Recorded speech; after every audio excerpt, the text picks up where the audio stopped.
Começamos. Boa tarde a todos, sejam bem-vindos a mais um webinar do Inovativa Brasil. Para quem não conhece, nós somos o maior programa de aceleração de startups da América Latina. O nosso maior objetivo é apoiar startups do Brasil inteiro a crescer e se desenvolver cada vez mais. Desde 2013, nós já aceleramos mais de 1.000 startups, com 3 propostas de valor: mentoria, visibilidade e conexão. E agora estamos com inscrições abertas para o ciclo de aceleração 2020.2, com inscrições que vão até o dia 3 de agosto. São 4 meses de aceleração em que as startups vão passar por treinamentos, mentorias, se conectar com grandes empresas e ainda se preparar para participar do evento final do ciclo de aceleração, o Innovative Experience, em que elas vão se apresentar para a maior banca de investidores do país. Para lançar as inscrições do novo ciclo, contaremos com convidados especiais que são parceiros do programa. A proposta é tirar todas as dúvidas, falar um pouco sobre o ecossistema de empreendedorismo e ajudar vocês a enfrentarem os desafios do dia a dia. Por isso, se tiverem alguma pergunta ou dúvida, é só escrever no bate-papo durante a transmissão que a gente vai fazer no final da live. Tudo bem, pessoal? Eu sou a Maria Tereza, do Inovativa Brasil, e para dar início a essa nossa conversa, eu vou apresentar as nossas convidadas do webinar de hoje, começando pela Luísa, que é economista, formada pela Unicamp, possui especialização em marketing internacional e gestão estratégica pela University of La Verne, na Califórnia, nos Estados Unidos, e pós-graduação em inteligência de mercado pela FIA. Começou a carreira no setor de óleo e gás e foi trainee e atuou por 7 anos na empresa Shell, majoritariamente em marketing e cargos comerciais. Pouco mais de um ano ela migrou para o setor de tecnologia, onde ela tem tido a oportunidade de mesclar sua visão de estratégia e de negócio com a visão técnica, integrando o time da Inloco, empresa pernambucana de tecnologia de geolocalização. Atuou como gerente de Customer Success para a unidade de negócio de mídia e atualmente é gerente comercial da unidade de Insights e do projeto de Covid-19 junto ao time de cientistas de dados estatísticos e desenvolvedores, na linha de frente das soluções de dados para o setor privado, além da iniciativa do Índice de Isolamento Social, utilizado amplamente por governos de estado e de municípios no combate à pandemia. Luísa, conta para a gente um pouco mais sobre a sua experiência. Obrigada por ter aceitado o nosso convite. Obrigada a vocês, boa tarde a todos.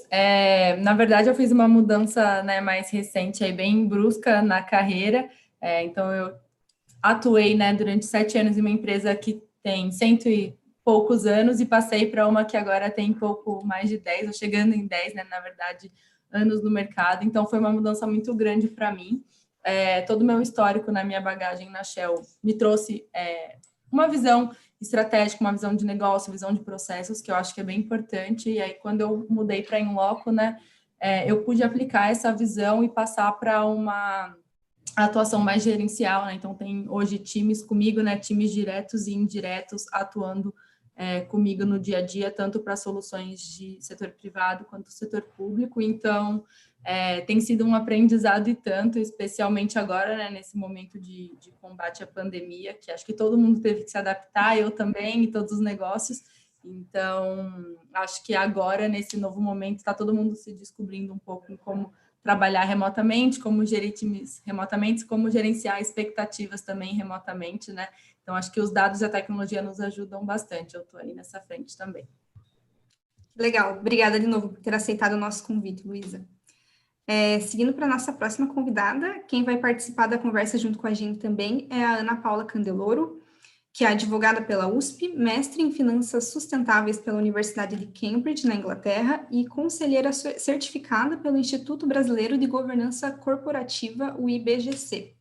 Professora do LLM do INSPER por 6 anos, autora de artigos acadêmicos, capítulos em obras coletivas e de um livro sobre governança corporativa e o Compliance 360, que foi lançado em 2012 e reeditado em 2015. Atua há 25 anos no mercado financeiro e de capitais, com foco em direito bancário internacional, gerenciamento de riscos, controles internos, compliance, anticorrupção, anti-lavagem de dinheiro, governança corporativa, sustentabilidade e ASG, Ambiental, Social, Governança. Em 2018 e em 2019 recebeu o prêmio Top Compliance, os 20 mais admirados profissionais de compliance do Brasil. Diretora de Compliance no Grupo RB Capital, membro suplente do Conselho Fiscal da Viver Incorporadora e Construtora S.A., coordenadora acadêmica da Revista de Governança Corporativa, Compliance e Negócios Sustentáveis da Enlaw, mentora dos programas Distrito e inovativa. Ana, muito obrigada também por ter aceitado o nosso convite. Conta para a gente um pouquinho da sua trajetória. Obrigada a vocês. Prazer estar aqui. Estou muito animada em fazer parte desse novo ciclo e já iniciei mentorando 2 startups. Estou muito feliz. Bom, além do que vocês já comentaram, iniciei minha carreira em escritório de advocacia, depois eu me mudei para a Itália, eu trabalhei em Milão por 2 anos, aí voltei para o Brasil, isso em meados da década de 1990, e comecei a trabalhar no mercado financeiro de capitais, né, na Faria Lima, iniciando em um banco holandês, e aí estou, né, nos últimos 25 anos. Minha trajetória, né, além de mercado financeiro de capitais, né, passou também pelo segmento de seguradora, construção civil, agronegócio, mas assim, o que eu quero destacar, né, acho que assim, uma grande, vamos dizer assim, epifania foi em 2013, por conta do meu mestrado, né, quando eu comecei a tomar conhecimento com temáticas relacionadas a finanças sustentáveis, investimentos de impacto, capitalismo consciente, sistema B. Isso realmente foi vamos dizer, um turning point na minha vida, e fez com que, então, permeasse, né, as minhas mentorias com uma linha mestra, vamos dizer assim, né? Porque lá em Cambridge a gente aprendeu muito a ser agentes de mudança, né, para um mundo melhor, né, para que o mundo deixasse de ser, né, egocentrado e passasse a ser ecofocado, né? Parafraseando o professor Otto Scharmer, que é o professor do MIT e criador da teoria U. Então, temas como propósito, engajamento de stakeholders, empatia, são temas que eu trago, né, faço questão de trazer para as minhas mentorias, e independentemente de eu estar implantando, né, um sistema de governança e um programa de compliance e avaliando a estratégia, é muito importante pensar nisso, né, porque a gente vai trazer soluções ganha-ganha, e pensar, né, em aliar a lucratividade, lógico que é super importante, todas as empresas querem o ganho, o retorno financeiro, mas pensar sempre, né, no impacto socioambiental que os produtos e serviços vão causar. Então, essa equação, ela tem que funcionar, né?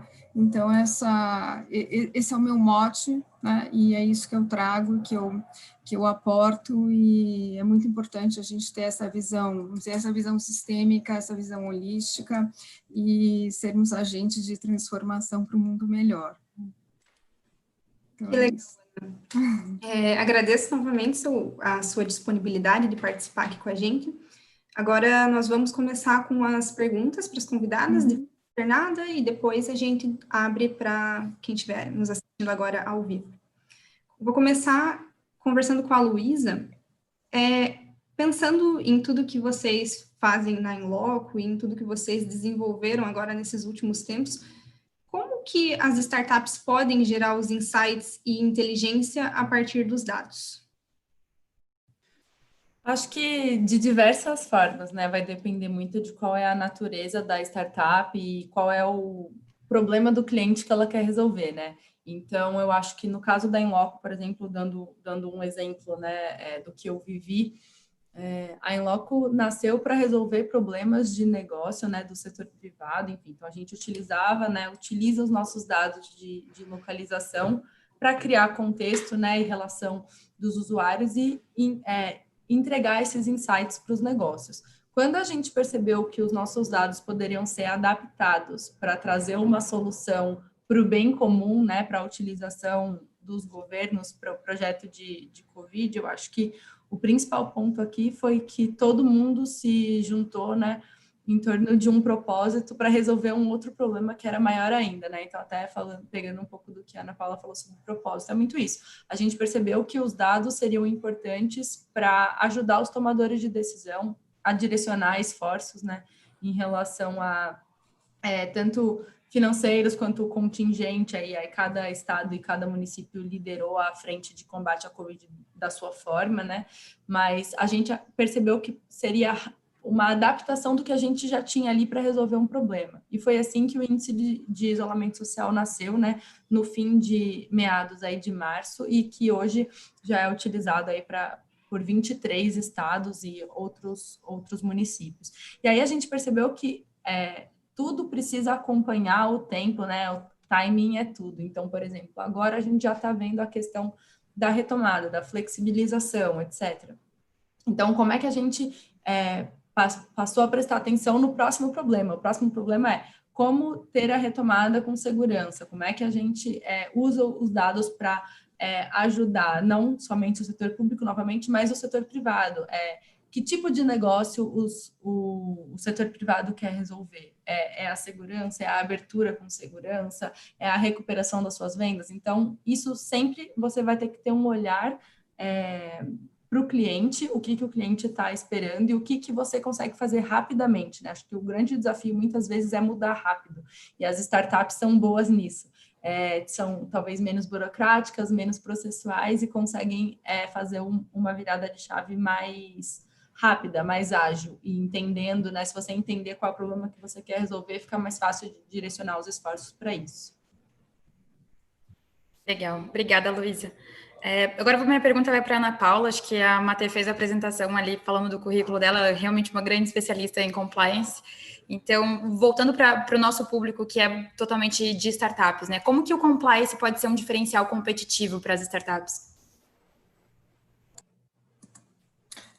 O compliance, ele vai, vamos dizer, ele vai organizar a casa, né? Ele vai fazer com que o ambiente operacional ele fique mais seguro, mais confiável, ele vai trazer credibilidade, porque ele vai estabelecer práticas consistentes, práticas seguras, né?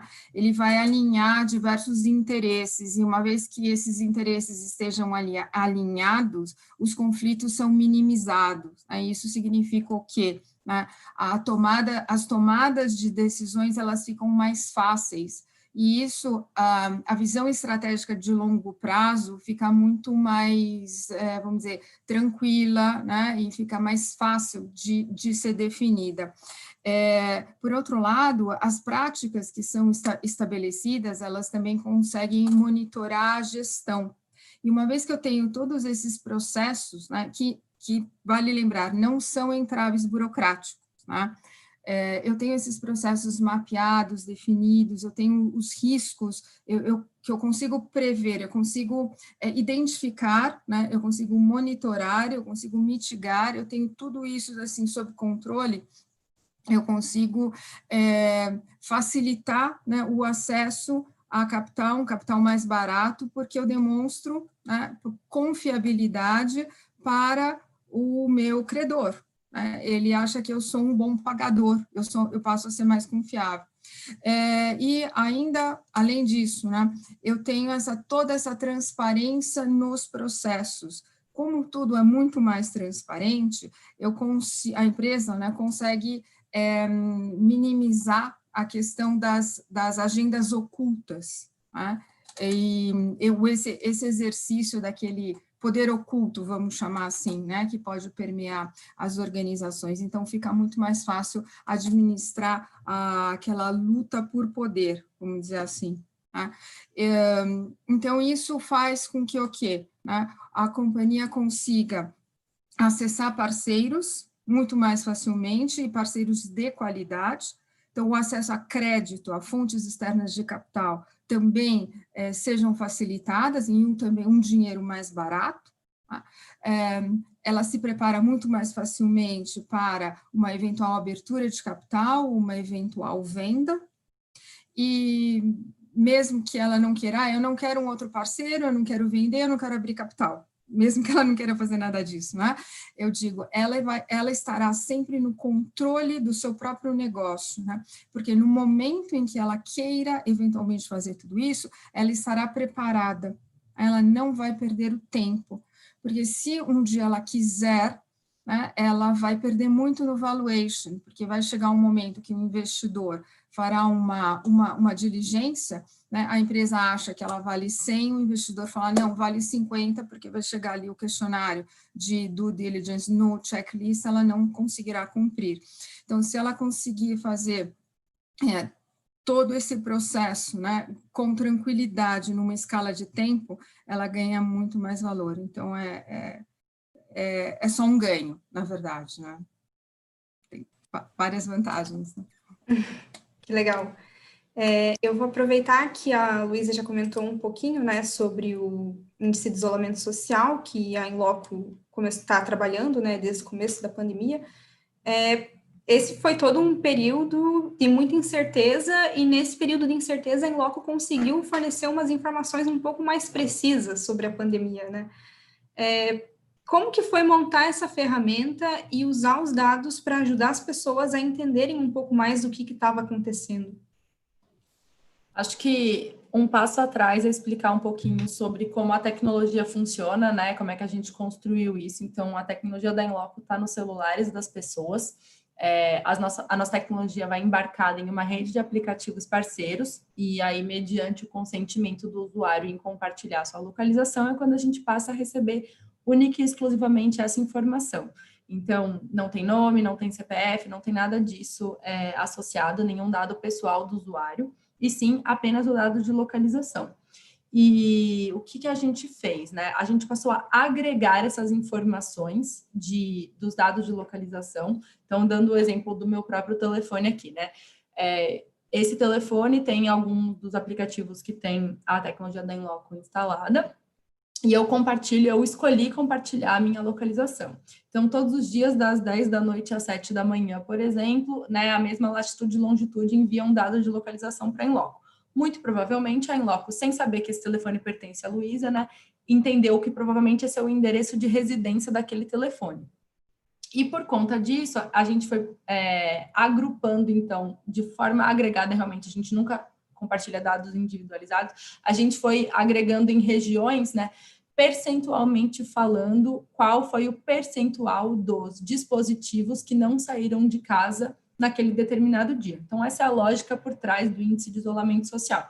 Nenhum dado pessoal é captado, e a gente conseguiu entregar isso para uma parcela bastante grande da população. Então, hoje a Inloco tem 60 milhões de usuários na sua base, né? Então, são 60 milhões de usuários mapeados, sendo 35 milhões com a localização sempre ativa. Então, a gente tem uma amostra estatisticamente bastante relevante.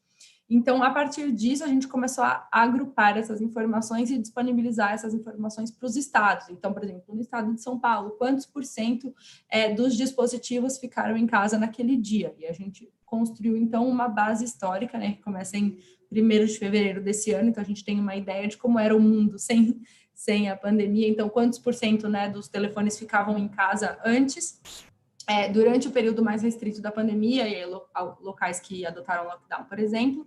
E, por último, agora a gente já vê os reflexos aí de momentos distintos, né, de níveis distintos de flexibilização. Então, foi assim que a Inloco construiu isso, e acho que é importante reforçar que toda essa iniciativa do isolamento social, ela é uma iniciativa pro bono. A gente entendeu que seria importante compartilhar com os tomadores de decisão um dado tão poderoso, né? Um dado que tem aí quase entre 1/3 e 1/4 da população brasileira mapeada. Então, seria importante para essa tomada de decisão, e assim a gente decidiu seguir. Caso vocês já tenham visto, né, existe essa informação por estado no nosso site, então todo mundo pode acessar, ver alguns dos estudos que foram feitos, modelos estatísticos, né, modelos aí de previsão de vírus. A gente acabou se associando muito não só ao setor público, mas também à parte da academia, da pesquisa, porque perceberam que através dos nossos dados a gente conseguiria fazer muitos modelos preditivos. Então, é um momento crítico e que a gente pode usar, né, todos os dados que estão na nossa mão para fazer a diferença, para fazer uma mudança relevante. Então, foi assim que a gente atuou e tem atuado ainda, né? Os estados ainda estão utilizando as informações de isolamento social. Muito legal. A Inloco já participou, inclusive, do Inovativa Conecta, que apresenta essa solução, né? Então, a ação é muito bacana. Parabéns para todos vocês. Acho que tudo ronda ali no que Ana Paula e vocês falaram de propósito, né? Voltando para a Ana Paula e falando um pouquinho mais do compliance, então dessa área mais que você é especialista, né? Quais são os principais desafios para as startups e como superar quando a gente está falando de compliance? Eu acho que um desafio... Bom, o desafio do compliance... Desafio do compliance para startup, bom, é entender que o compliance é um valor agregado. Acho que isso é um grande desafio. E entender que ele pode significar uma garantia de o que eu gosto. Eu criei essa frase, né, para os meus alunos, porque era difícil explicar o que era compliance, né, e qual a vantagem, né, em uma frase, do que ficar explicando ali tudo, fazendo um longo discurso, né. E aí eu gosto de falar que ele pode ser visto, né, como uma garantia de fluxo de caixa futuro positivo, né? E aí por que isso? Né? Porque por causa de todas aquelas coisas que eu falei no início, né, ele vai garantir, né, que a companhia basicamente não entre não faça nenhuma bobagem, né? Não tenha problemas, e esses problemas, o que eles geram? Geram pagamento de multas, imposição de penalidades, né, perda do valor econômico, né, perda de valor reputacional, e isso tudo, então, vai acontecer o quê? Né? Perda de caixa. E com todos aqueles mecanismos, né, de controles, mitigação de riscos, mapeamentos, etc., faz com que o caixa continue positivo. Então, eu gosto de falar que praticamente é como uma garantia, não gosto de falar blindagem, porque nada blinda nada, né? Então, é uma garantia de um fluxo de caixa futuro positivo. E quando as empresas entenderem que é efetivamente, né, um ganho, um valor agregado, vai ser um ganha-ganha, win-win para todo mundo, né? E, só que aí a gente precisa, né, como a gente contorna isso, né? A gente vai precisar de um profissional, de uma pessoa com capacidade, né, técnica, né, e uma inteligência emocional também, que acho que são duas coisas muito importantes, né, a técnica e a inteligência emocional, para realmente falar de todas essas vantagens e da possibilidade de se implantar um programa que seja viável, né, que seja customizado, porque a companhia é um organismo vivo e o programa também é um organismo vivo, né, tudo se amolda. E o programa ele vai se adaptar às necessidades da empresa, vai se adaptar à composição, às necessidades de pessoal, à necessidade de budget, então tudo é adaptado, e nada é feito em uma única vez, então tudo pode ser faseado, né? Então isso é muito importante pensar nisso, nessa possibilidade, né, de se fazer em escala, em fases, customizado ao longo do tempo, né, em uma linha de tempo, e é viável, e que não custa, né? Porque as pessoas pensam, isso é para empresas grandes, para empresas que têm muito dinheiro, e não é verdade, né? Então, eu acho que esse é o desafio das empresas entenderem isso, mas, por outro lado, eu tenho que ter alguém que seja capaz de explicar tudo isso. Que bacana, Ana, obrigada. Vou voltar para a Luísa, continuar falando um pouquinho mais sobre a ferramenta desenvolvida pela Inloco. E aí, uma coisa que nós queríamos saber é se existe alguma projeção de que essa ferramenta desenvolvida especificamente para a pandemia continue a ser usada num cenário pós-pandemia, ou se ela pode ser adaptada para algum outro fim que não só mapear o índice de isolamento social para a Covid-19. Especificamente sobre o dado de distanciamento social, ele foi desenvolvido para isso. Então, se vocês procurarem até as informações no site, vão estar descritas exatamente isso. Ele foi desenvolvido para esse fim e vai ser utilizado para esse fim. Então, enquanto a gente tiver um cenário de emergência, né, de calamidade, enfim, os dados vão estar aí para auxiliar através do dashboard do Índice de Isolamento Social. Mas o que a gente vê aqui é um pouco do que eu abordei brevemente, que é a segunda etapa, né? Como é que a gente, então, auxilia com os dados na retomada da economia, na abertura. Então, com isso, não é especificamente o dado do isolamento social, mas são dados complementares que ajudam nessa tomada de decisão. Por exemplo, um varejista, ele pode ter, enfim, centenas ou milhares de lojas pelo Brasil todo. E não necessariamente ele vai ter todos os mecanismos, ou câmera, ou contador, para saber quantas pessoas estão entrando naquela loja. Mas cada estado está tomando, por exemplo, medidas que estão restringindo a quantidade de pessoas que devem frequentar aquele ponto de venda. Então, por exemplo, aqui em São Paulo, a gente teve 20%, por exemplo, dos locais que poderiam reabrir, né, com 20% da capacidade. Então, como é que a gente consegue, de alguma forma, ajudar, né, esse varejista, né, esse dono do ponto de venda com dados? Então, a gente deixa de estar especificamente no setor público e passa a auxiliar também o setor privado nessa frente. Então, são dados complementares, né, são dados de recuperação ou até mesmo de segurança, né, em relação à economia, mas o índice de isolamento social por si só, ele está restrito ao período aí de pandemia. Na sequência, ele vai até por uma questão realmente de dados, de informação, ele vai ser descontinuado. Bacana. Acho que você, quando fala da plataforma, fala bastante sobre o cuidado que vocês têm, né, com os dados e não passar dados de usuários. Então, a minha pergunta para a Ana Paula vai mais de encontro a isso. Então, Lei Geral de Proteção de Dados. A gente agora está num período de incertezas em relação à data da implementação, né, realmente da LGPD, né? Mas em breve ela será mais um dos itens a serem cumpridos dentro das boas práticas de compliance. Na prática, o que as startups devem fazer para se adequar à LGPD? A gente sabe que essa pergunta é bem geral, né? Mas é uma pergunta que fazem bastante para a gente, então, se puder tentar resumir aí. Olha, eu acho que, para resumir, eu aplicaria o famoso 5W2H, respondendo aquelas perguntinhas, né? Então, vamos lá. Acho que primeiro pensar, né, no what, então, no quê, né? Então, o que seria o dado sensível, tá? Então, eu tenho dado sensível na minha empresa, né? Então, o que é o dado sensível? Eu lido com ele.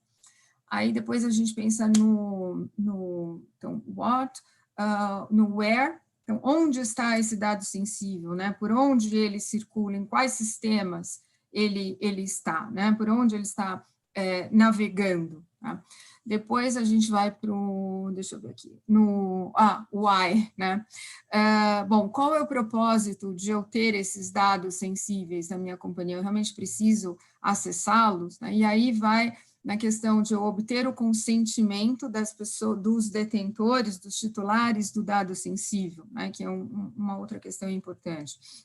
Depois o who, que é quem acessa, quem tem o direito de acessar esses dados sensíveis, tá? Quem está lidando com eles. Depois o when, quando esses dados podem ser solicitados, porque aí tem a questão de, se for para o cumprimento dos negócios, né, normais da própria empresa, a solicitação não é necessária, ou isso tudo tem que ser analisado. Depois, where, que é onde ele é processado. Depois a gente vai para o how, que é como ele é protegido. Tem todos os sistemas de proteção, e isso depois a gente vai ter que pensar nos relatórios, né, todos os reportes de incidentes, dos casos de vazamento e as respostas aos incidentes, né, que isso, o oficial, o Data Protection Officer, o oficial de proteção de dados vai ter que ser a pessoa responsável pela elaboração desses relatórios, Tá? E depois o how much, o quanto eu tenho de budget, né, para investir na implementação de tudo isso. Então, designar uma pessoa, que é esse oficial, que vai ser aquele interlocutor, não só com a Autoridade Nacional de Proteção de Dados, como também com os próprios colaboradores, já é um ponto importante, porque ele vai ter que entender a norma, entender quais são as responsabilidades, ele vai responder às dúvidas, né, esclarecer os pontos junto aos colaboradores, ele vai receber as reclamações, ele vai também se encarregar de providenciar esse tal desse relatório, e é importante também estabelecer as metodologias, isso é uma coisa que eu acho que vai ser, vamos dizer, a mais trabalhosa, né, de implantação das metodologias, e acho que são essas as preocupações, acho que mais importantes. Então, começar pelo 5W e 2H, respondendo essas perguntas, assim, para ser uma coisa mais rápida e fácil, eu acho que eu começaria por aí. Que legal. Falando ainda um pouquinho sobre segurança de dados, a Luísa comentou que os dados que são coletados para o índice de isolamento social só pegam a localização de onde a pessoa está, não tem nenhum outro dado sensível que poderia mostrar que a Luísa é a Luísa. A Inloco é um exemplo de startup que já consegue usar dados dos usuários com cautela. Como que vocês veem o cenário de segurança de dados daqui para frente, tendo também a experiência de vocês como base? A gente brinca aqui na Inloco que a melhor forma de não sofrer com vazamento de dados é não ter dados, né? Então, se você não tem dados, tudo bem se a sua base vazar, porque não tem nada ali que possa nem prejudicar a empresa e muito menos prejudicar o usuário, que é o mais importante. Então, só explicando como funciona, né? Nessa rede de aplicativos parceiros, né, que tem a nossa tecnologia instalada, a Inloco é mencionada, por exemplo, nas políticas de privacidade. E aí, isso você precisa deixar bem claro para o usuário qual é a finalidade do uso, né, desse dado que está sendo coletado. Então, por exemplo, em alguns casos desses aplicativos vai estar lá dizendo que os dados estão sendo coletados, né, os dados de localização estão sendo coletados para a composição do índice de isolamento social e serão apagados após o fim da pandemia, etc, etc. Beleza. Eu acho que você tem que ser muito transparente com o usuário, né, bem importante, por mais que só seja o dado de localização, que eu não tenha nome, CPF, telefone, nenhum dado pessoal, o usuário precisa saber o que está sendo feito com o dado de localização dele, certo? Então, a gente tem que ser muito transparente no processo, e a Inloco, né, todas as soluções da Inloco, não só o índice de isolamento social, como todas as outras, são soluções que seguem um modelo que chama Privacy by Design, ou seja, desde a construção, né, da concepção dessas soluções, desses produtos, a questão da privacidade, ela é um valor muito importante. A privacidade na Inloco é um valor da empresa. Então, falando até sobre compliance, enfim, existe uma pessoa aqui chamada Raíssa, que é a nossa Head de Data Privacy, que é a pessoa mais ligada, né, a todos os processos de compliance, porque tudo passa pela frente de privacidade, tudo analisado aí com bastante cautela, para que, por mais que a gente se preocupe do início ao fim com as soluções, às vezes aparece alguma coisa que você pensa, será que de alguma forma eu não estou infringindo a privacidade? Eu vou até dar um exemplo para vocês que vale a pena ser compartilhado. O índice de isolamento social, ele tem uma informação geral, né, e a informação é D-1, ou seja, hoje a gente está vendo dados de isolamento social de ontem. Num dado momento, a gente começou a discutir, porque a gente passou a receber muita demanda, né, dos governos, se a gente não poderia mapear a aglomeração. Vocês não podem mapear a aglomeração, porque seria importante para a gente entender, né, quais são as regiões mais críticas, etc., e aí, no momento em que eu mapeio a aglomeração e o dado passa para quem vai utilizar o dado, né, o tomador de decisão, eu não tenho como garantir o que vai ser feito, né, com esse tomador de decisão. Ou seja, a gente poderia correr o risco de identificar o usuário da pior forma possível, ou seja, talvez ali uma medida coercitiva para dispersar a aglomeração, não necessariamente ia ser uma medida de conscientização, ela poderia ser uma medida coercitiva. Então, eu estou descobrindo quem é o usuário da pior forma possível se eu estou mapeando uma aglomeração ali em tempo real. Então, a gente descontinuou essa solução, né? Nem chegou a colocá-la como parte do índice, porque eu acho que é um bom exemplo de um risco que a gente estaria correndo e que o usuário estaria correndo, né, nessa frente. Então, isso tudo para dizer que aqui na Inloco a gente pensa nisso, né? A gente está totalmente compliance com a LGPD, que vai entrar em vigor agora em agosto. A gente vê muitos dos clientes até nos pedindo ajuda, né? Como é que vocês podem nos ajudar? Até uma espécie de consultoria de como é que isso poderia ser levado para a solução dos outros negócios. Então, eu acho que é super importante, precisa sim ser levado com muita seriedade. Os nossos dados são muito poderosos para trazer negócios, mas são um risco muito grande para o usuário, né, final. Então, a gente tem que ter muita responsabilidade em ter dados nos nossos negócios. Então, acho que fica aqui até uma mensagem muito mais de conscientização do risco, e todos nós, né? Nenhum de nós quer ver os nossos dados por aí sem saber exatamente para que eles estão sendo utilizados, né? Que podem, de alguma forma, acabar com resultados negativos aqui para a gente. É isso. Com certeza. Acho que é muito mais sobre a responsabilidade, né, de ter esses dados do que realmente sobre ter uma normalização, uma legislação falando sobre isso, né? A gente vê que tem uma preocupação muito grande das startups em relação à LGPD, a esse lançamento, então o que elas têm que se adaptar para ficarem adequadas à nova lei, né? Mas a gente sabe que as startups devem utilizar os dados de forma inteligente dentro das normas, mesmo já sem a lei estar em vigor, né? E pensando nisso, perguntar para a Ana quais são os impactos que a lei já tem para quem já toma as medidas exigentes de segurança de dados. Eu acho que quem já está tomando medidas vai ter que, assim, voltar a fazer uma leitura da norma e se preocupar com a formalidade, porque a norma exige muita metodologia e processos e um monitoramento. Então, metodologia de classificação do dado, como coletar o dado, como guardar o dado, se preocupar com trilha de auditoria, se preocupar em muita preocupação com formalização. Então, hoje, as empresas podem já estar fazendo, né, várias coisas, só que elas vão ter que se adequar exatamente, né, ao texto da norma. Então, essa preocupação com o formalismo, acho que é uma preocupação a mais, tá?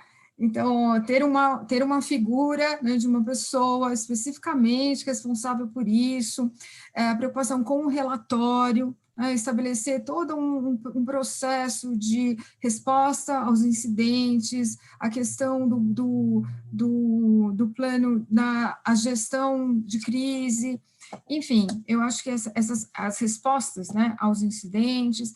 Então, eu acho que essa questão mais de o que fazer quando der errado, eu acho que essa preocupação com a forma, né, em cumprir mais com a norma, estabelecer as políticas, os processos e os procedimentos. Classificação e metodologia, eu diria, são as palavras mais importantes para quem já está fazendo, né, para se adequar.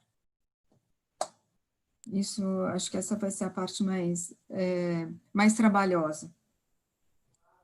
Com certeza. Dá trabalho, mas vale a pena, né? Por todos os pontos que você levantou. Não, super necessário, né? E eu acho que obter os consentimentos também vai ser uma outra parte bastante trabalhosa, o investimento em sistemas também, assim, verificar qual o tipo de dado que transita na companhia, fazer esse levantamento também vai ser bastante trabalhoso. Mas ainda tem um tempinho aí pela frente, né?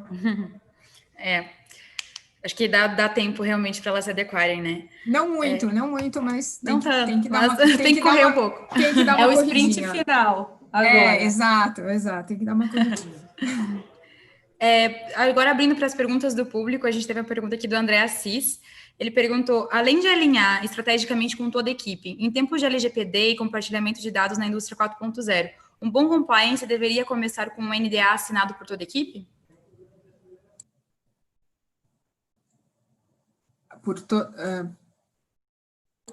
Acredito que pela equipe da startup.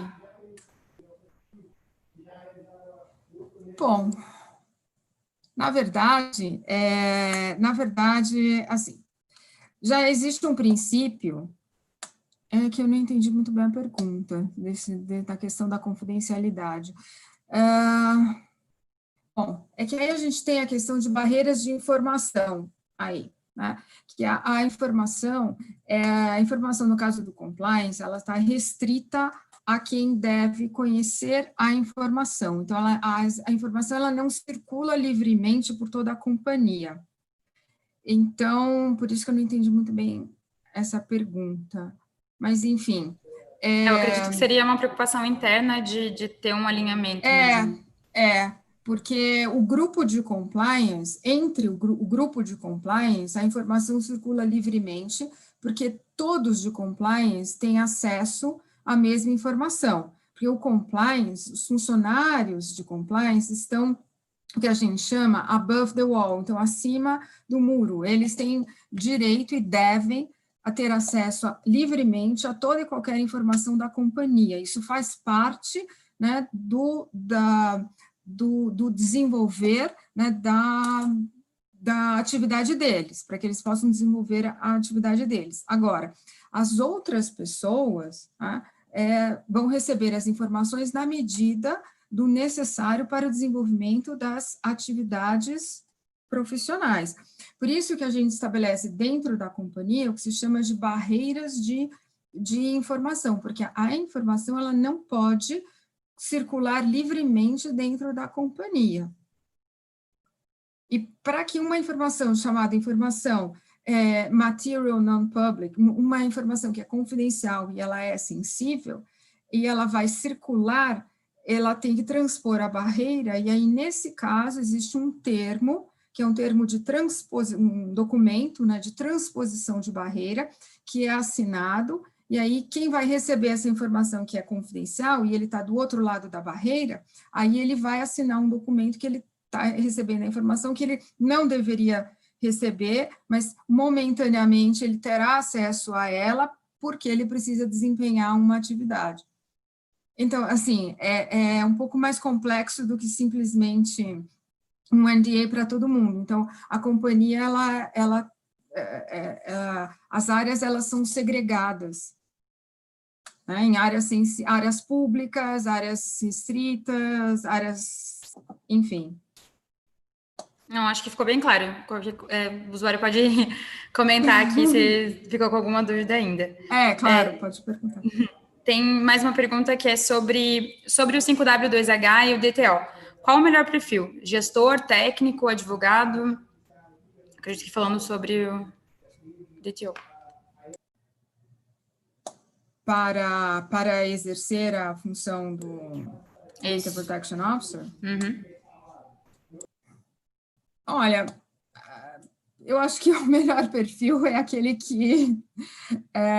eu acho que não tem isso, de ser um perfil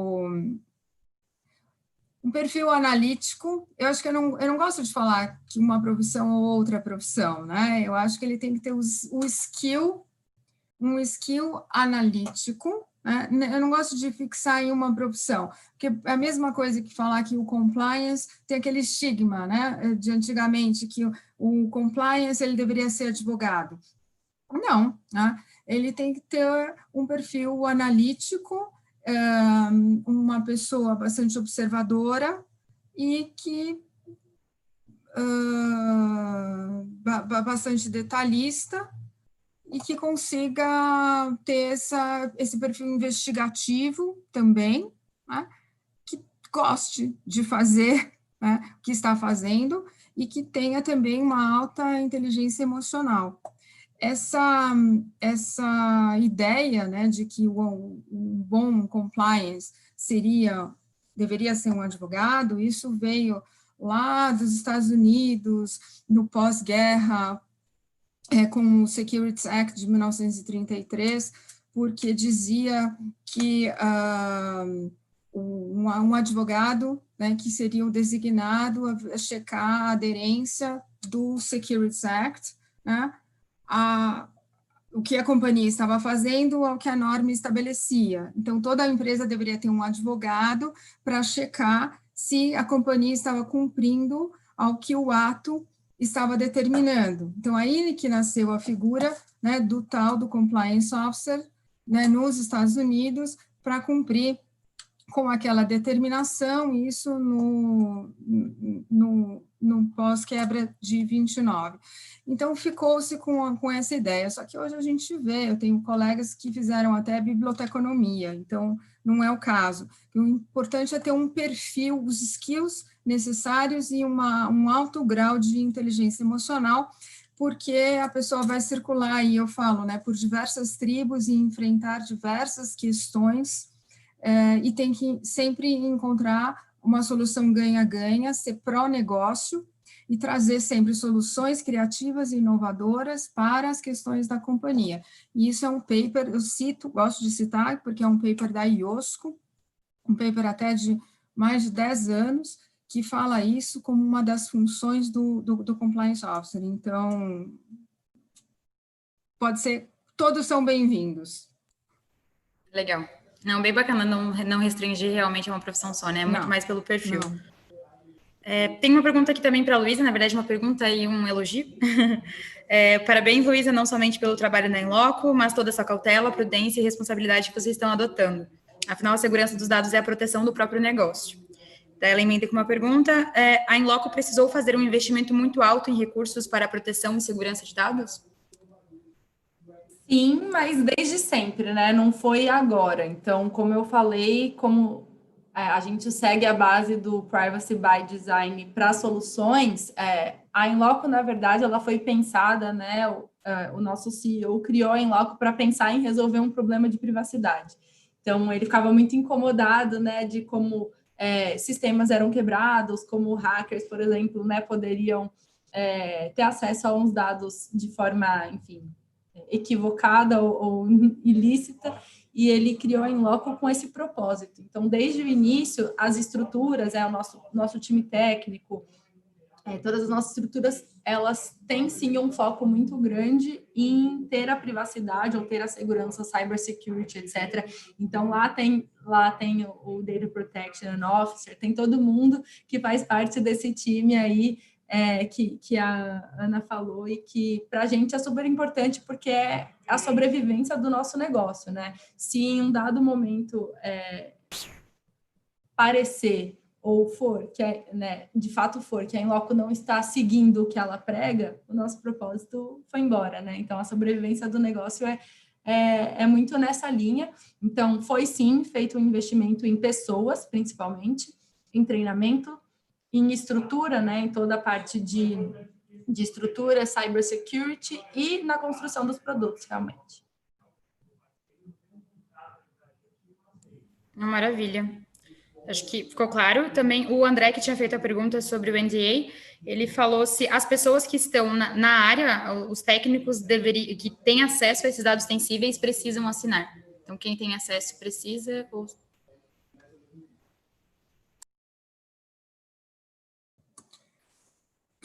Bom, os dados, se eles terão acesso aos dados dos clientes, aí essa é outra pergunta. Ele fala dados sensíveis aqui. Aí o titular do dado sensível terá que dar o consentimento, tá? Por exemplo, os funcionários são titulares dos dados sensíveis. Aí eles deverão dar consentimento, né, para que a companhia acesse os dados sensíveis deles titulares. Então, são os tais dos consentimentos que são diferentes daqueles consentimentos que nós, funcionários, né, outorgamos aos empregadores quando nós entramos na companhia, que a gente fala que os nossos,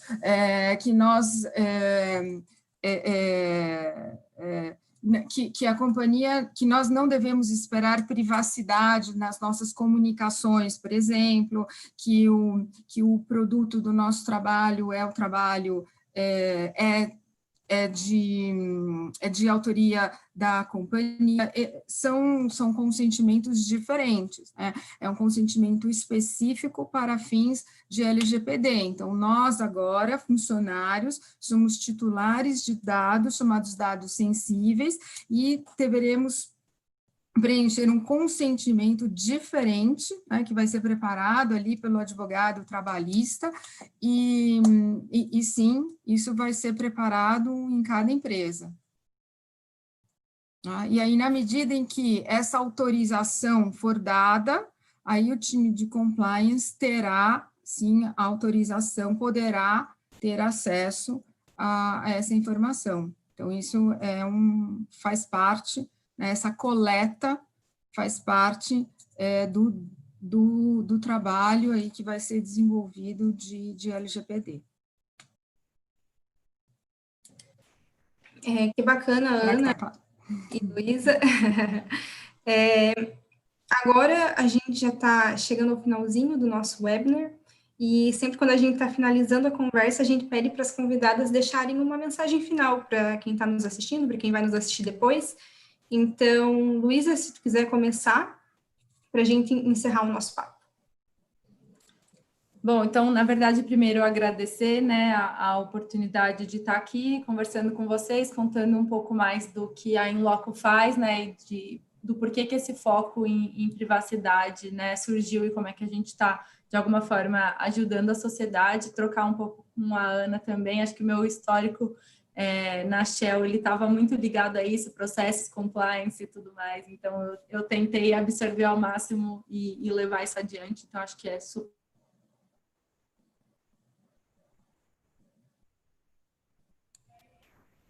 Acho que cortou.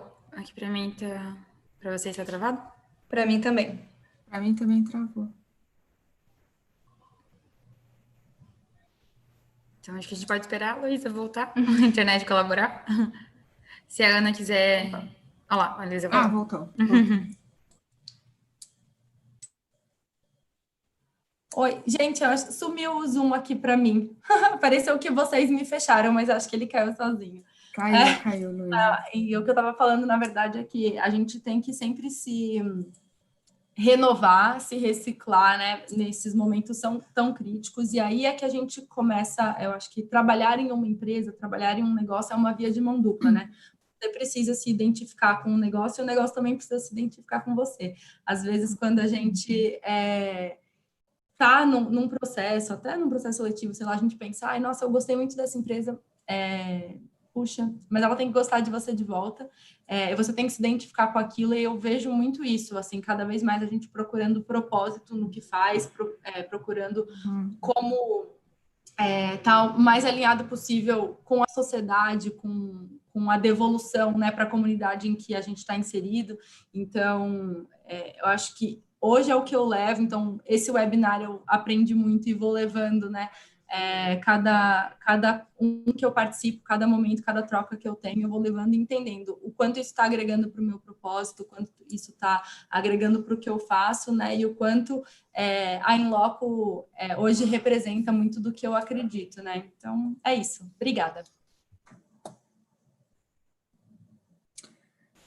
Bom, eu quero agradecer também, gostei muito de compartilhar esse espaço, de conhecer a Luísa em loco, de dividir aqui um pouquinho, né, da minha experiência.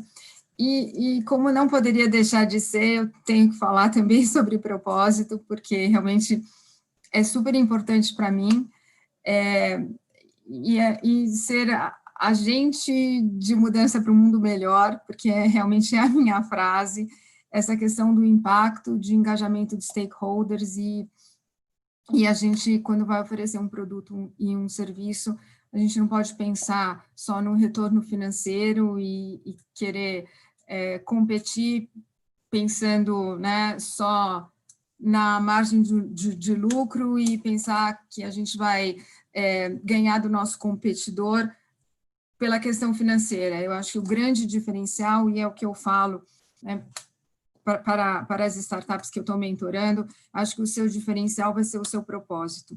Acho que é aí que você vai realmente conseguir o investimento, vai ser realmente a sua diferença. Quando você realmente entender, você olhar para dentro, você entender qual é o seu propósito, você se mantiver firme, né, a ele, você vai ganhar qualquer um, porque existem até estudos acadêmicos realmente mostrando isso, né, que o consumidor ele se conecta com o propósito do ofertante de um produto que se conecta com o propósito dele. Então, o propósito se conectando com um propósito. Mesmo que tenha um outro produto que seja um pouquinho mais caro, né? Mas que não seja aliás, um pouquinho mais barato, mas que não tenha o mesmo propósito, ele vai comprar aquele que seja um pouco mais caro, mas que esteja vinculado ao propósito dele. Então, eu acho que a gente tem sempre que explorar, né, essa questão do propósito e pensar sempre no impacto, né, das nossas ações na sociedade e no meio ambiente. Eu acho que isso é fundamental, porque a gente tem que pensar no bem-estar coletivo e pensar que a gente vive, né, vive em sociedade e a gente tem que construir um mundo melhor para todo mundo. E a gente tem que sair do ego e ir para o eco. Eu nunca posso deixar de me esquecer do Otto Scharmer, dessa frase, e eu acho que esse é o recado. A gente tem que parar de ser egoísta e pensar no coletivo. E é isso. Muito legal. Espero que quem está assistindo aí tenha aproveitado tanto quanto a gente. Acho que deu para aprender muito nesse webinar sobre dados, sobre impacto, sobre propósito. Então, a gente que agradece muito por vocês terem aceitado o nosso convite, participar. A gente sabe que está corrido para todo mundo, né? Todo mundo ainda está se adaptando à nova realidade. Então, agradecer realmente. E lembrar a todo mundo que está assistindo que esse webinar faz parte de uma série de webinars que a gente está fazendo para as inscrições do ciclo 2020.2 de Aceleração do Inovativa Brasil. As inscrições estão abertas. Você que tem uma startup e quer chegar ainda mais longe com o seu negócio, não perca tempo e inscreva-se. Fique ligado nas nossas redes sociais, @Inovativa Brasil, e a gente tem mais informações no site inovativabrasil.com.br, que é onde você pode se inscrever também. Todos os links estão na descrição aqui do vídeo aqui embaixo. O tema do webinar da próxima semana, do dia 16/7, será métricas de sucesso e como aproveitar uma mentoria, com as convidadas Amanda Graciano e Emília Chagas. Nos vemos lá, até a próxima. Obrigada. Obrigada.